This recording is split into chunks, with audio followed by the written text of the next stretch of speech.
پیستاها رو بین که نه پیستاها بر کرده.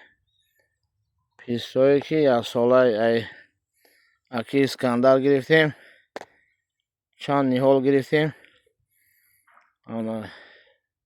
چندشو بردیم در زمین ها شناندیم، یک 4-5 در خانه شناندیم. این همه چند تا شناندیم پیستاها هم مکش سبز. این نگاه کنین، این نگاه کنین بر کرده. انا که با یا دیگه شو میبینیم. اینا ایشم بر کرده. همشه این درخت های اینتنسیوی که اکی اسکندر گرفتیم همش. من این شفتاله اینتنسیوی های من ایاشو که باشه بادام های من بادام هم بر کرده. اینا بینیم بادام ها بر کرده. من هم چند درخته که ما با اسکندر همین سال گرفتیم هم مکش بر کرده است. من با این پیسته همش بر کرده.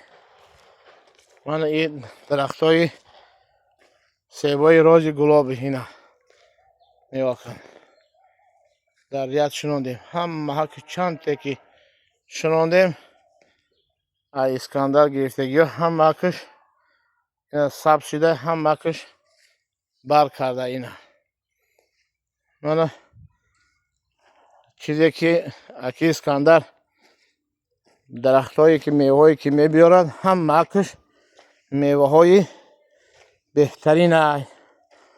من این چیزی لورای ریس میگن این درخت ها. اینا با بر کرده سه. این هم اکی اسکندر گرفتیم چند تا همی سال اکی اسکندر گرفتیم هم مکش بر کردیم. من از ناحیه یاوان خریداری کردم اکی اسکندر چیزی که گرفتم هم مکش بر کرده. این من انگورهای کشمشی امریکانسکی اواتار من اینا هم مکش بر کرده. من اینش باشه کیوه که با همین سالم اکی اسکندر گرفتیم. این من بر کرده است. هم مکش چیز محصولات اکی اسکندر میار به فروش هم مکش میوه های صفتناک بوده هم مکش خوب بوده میوه های خوب بوده.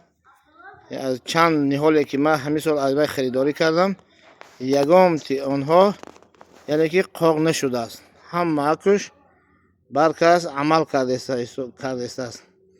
بسیار بهترین میوه هایی که اکی اسکندر میاد بهترین بوده. همین سال من از دیگه جاها خریداری میکردم. از همه چند تا که خریداری میکردم چند تی آنها یعنی که خشک میشد. یکی مثل اکی اسکندر گرفتیم یکم تیا خشک نشده است. هم مکش سبز شده است عمل کرده است.